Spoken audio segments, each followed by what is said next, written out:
So welcome back to the channel.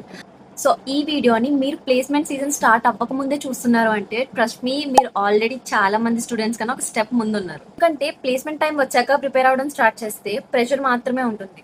Aptitude complete చేయాలి, coding నేర్చుకోవాలి, resume prepare చేయాలి, projects చేయాలి, అలాగే ఇంటర్వ్యూస్ని కూడా ఫేస్ చేయాలి. సో అన్నీ ఒకేసారి చేయాలి అంటే చాలా డిఫికల్ట్. నేను కూడా ప్లేస్మెంట్ జర్నీకి వెళ్ళాను. Like multiple companies interviews face చేశాను. కొన్ని ప్లేసెస్లో సక్సెస్ వచ్చింది, కొన్ని ప్లేసెస్లో మిస్టేక్స్ కూడా అయ్యాయి.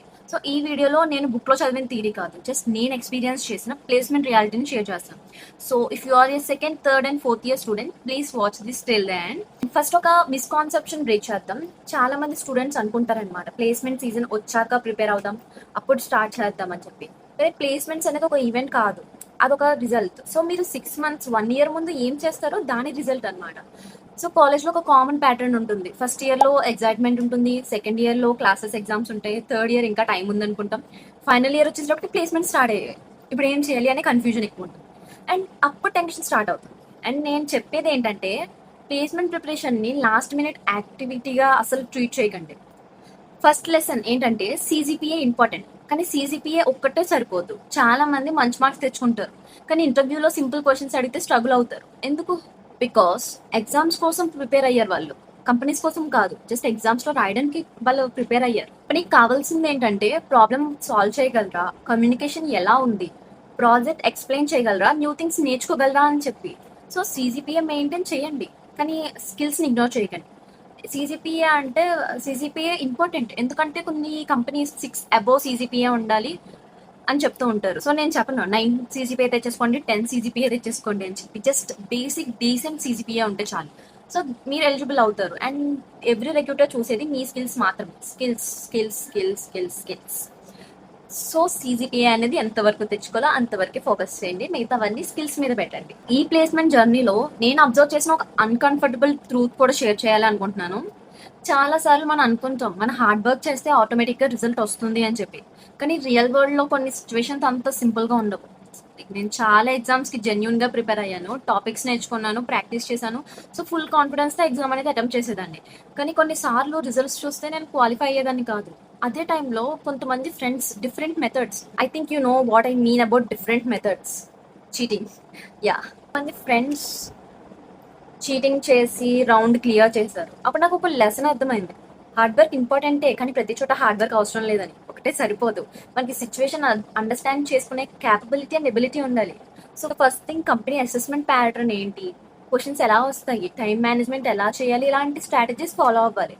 సో ఇవి కూడా ఇంపార్టెంట్. లైక్ వర్క్ అంటే జస్ట్ షార్ట్ కట్స్ కాదు, స్మార్ట్ వర్క్ అంటే రైట్ డైరెక్షన్లో ఎఫెక్ట్ పెట్టడం.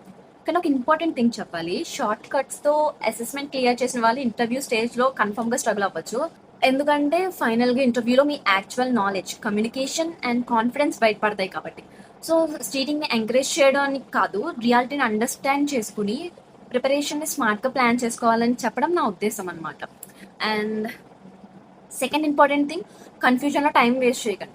చాలామంది స్టూడెంట్స్ పైథాన్ నేర్చుకోవాలా, ఏఐ నేర్చుకోవాలా, జావా నేర్చుకోవాలా, వెబ్ డెవలప్మెంట్ చేయాలా, లేదా డేటా సైన్సా, అన్ని మంత్స్ కన్ఫ్యూజన్లోనే అయిపోతుంది అనమాట వాళ్ళకి. సో రియాలిటీ ఏంటంటే, మీరు అన్నీ నేర్చుకోవాల్సిన అవసరం లేదు, ఒక డైరెక్షన్ సెలెక్ట్ చేసుకోండి. ఫర్ ఎగ్జాంపుల్, మీకు ఏఎంఎల్ ఇంట్రెస్ట్ ఉంటే పైథాన్ ఎంఎల్ బేసిక్స్ చేసి దాని మీద ప్రాజెక్ట్ చేయండి.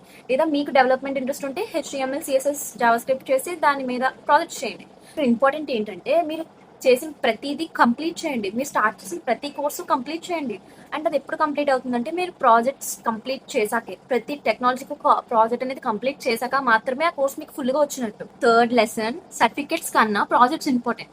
నేను కూడా సర్టిఫికేట్స్ కంప్లీట్ చేశాను, అవి నాలెడ్జ్కి హెల్ప్ చేస్తాయి అంతే. కానీ ఇంటర్వ్యూలో మ్యాక్సిమం డిస్కషన్ ఎక్కడ జరుగుతుందని నన్ను అడిగితే ప్రాజెక్ట్స్ దగ్గరే. మీరు ఏ ప్రాజెక్ట్ ఎందుకు చేశారు, మీరు ఏ ప్రాజెక్ట్ చేశారు, అసలు ఎందుకు ఆ ప్రాజెక్టే చేశారు, అందులో టెక్నాలజీస్ ఏంటి, అందులో మీ ఛాలెంజెస్ ఏంటి, ఇవే క్వశ్చన్స్ అడుగుతూ ఉంటారు. సో ఈ క్వశ్చన్స్కి మీరు ఆన్సర్ చెప్పగలిగితే మీకు జాబ్ వచ్చేసినట్టే. సింపుల్ ప్రాజెక్ట్ అయినా పర్వాలేదు, కానీ దాని గురించి కంప్లీట్ అండర్స్టాండింగ్ అనేది మీకు ఉండాలి. అది సింపుల్ ప్రాజెక్ట్ అయినా పర్వాలేదు. సో నెక్స్ట్ ఇంపార్టెంట్ పాయింట్ ఏంటంటే కమ్యూనికేషన్. చాలా టాలెంటెడ్ స్టూడెంట్స్ ఇంటర్వ్యూలో రిజెక్ట్ అవ్వడానికి రీజన్ నాలెడ్జ్ లేకపోవడం కాదు, వాళ్ళకి తెలిసిన ఆన్సర్స్ని కాన్ఫిడెన్స్తో ఎక్స్ప్లెయిన్ చేయలేకపోవడం. సో ఇంటర్వ్యూలో పర్ఫెక్ట్ ఇంగ్లీష్ ఉండాలి అని నేనైతే చెప్పను. సో మీ థాట్స్ని క్లియర్గా రిక్రూటర్స్కి అర్థమయ్యేలా చెప్పడం. వాళ్ళ ముందు మీరు ప్రెజెంట్ చేయాలి. మిర్రర్ ముందు మాట్లాడండి. మీకు అంత కాన్ఫిడెన్స్ లేకపోతే మిర్రర్ ముందు నుంచొని మాట్లాడండి. ప్రాక్టీస్ చేయండి. మిర్రర్ ముందు మాట్లాడండి మీకు మీరే. సో మీ వాయిస్ మీరే రికార్డ్ చేసుకోండి. స్లోగా ఇంప్రూవ్‌మెంట్ వస్తుంది. మీరే అబ్జర్వ్ చేస్తారు అది. అండ్ వన్ మోర్ థింగ్, రిజెక్షన్స్‌కి ప్రిపేర్ అవ్వండి. ప్లేస్‌మెంట్ జర్నీలో ప్రతి అటెంప్ట్ సక్సెస్ అవుద్దని నేను అనుకోను. కొన్ని కంపెనీస్‌లో రెజ్యూమ్ షార్ట్ లిస్ట్ అవ్వచ్చు. కొన్ని కంపెనీస్‌లో ఇంటర్వ్యూస్‌లో మిస్టేక్స్ చేస్తారు. అండ్ కానీ ప్రతి రిజెక్షన్ ఒక ఫీడ్‌బ్యాక్ లాగా తీసుకోండి. నేను కూడా నా ప్లేస్‌మెంట్ జర్నీ పర్ఫెక్ట్ అని నేను చెప్పను. నేను కొన్ని తప్పులు చేశాను. సో ఆ తప్పులు మీరు చేయకూడదని మీకు నేను చేసిన తప్పులను ఎక్స్‌ప్లెయిన్ చేస్తున్నాను. ఫస్ట్ రిజెక్షన్ వచ్చినప్పుడు గివ్ అప్ అస్సలు ఇవ్వొద్దు. సో ఇప్పుడు ప్రాక్టికల్‌గా ఏం చేయాలి? మీ ప్లేస్‌మెంట్ ప్రిపరేషన్‌కి సింపుల్ ప్లాన్ అనేది ఉండాలి. సో ఫస్ట్ మీరు డైలీ ఆప్టిట్యూడ్ ప్రాక్టీస్ చేయండి. సెకండ్ ఒక ప్రోగ్రామింగ్ లాంగ్వేజ్ స్ట్రాంగ్ చేయండి. ఒక్కటి చాలు. మీరు జావా, పైథాన్, సి అన్నట్లోనే పర్ఫెక్ట్ అవ్వక్కర్లేదు. జస్ట్ ఒక్క దాంట్లో పర్ఫెక్ట్ అయితే చాలు. అండ్ థర్డ్ 2-3 గుడ్ ప్రాజెక్ట్స్ అనేవి బిల్డ్ చేయండి. ఫోర్త్ వచ్చేసి రెజ్యూమ్‌ని ఇంప్రూవ్ చేయండి. And fifth one is mock interviews అనేవి ప్రాక్టీస్ చేస్తూ ఉండండి. సో మీకు మీరే కాన్ఫిడెన్స్ రావాలి. And most important consistency.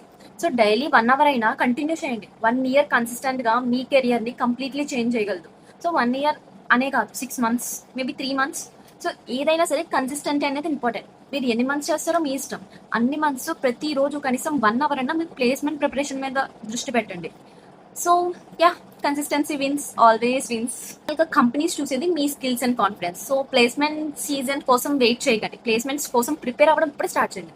ఈ వీడియోస్ ఒక్క స్టూడెంట్ కైనా హెల్ప్ అయితే షేర్ చేయండి. అండ్ ఇంకా ఇలాంటి placement and AI related content కోసం సబ్స్క్రైబ్ చేయండి. Meet you in the next video.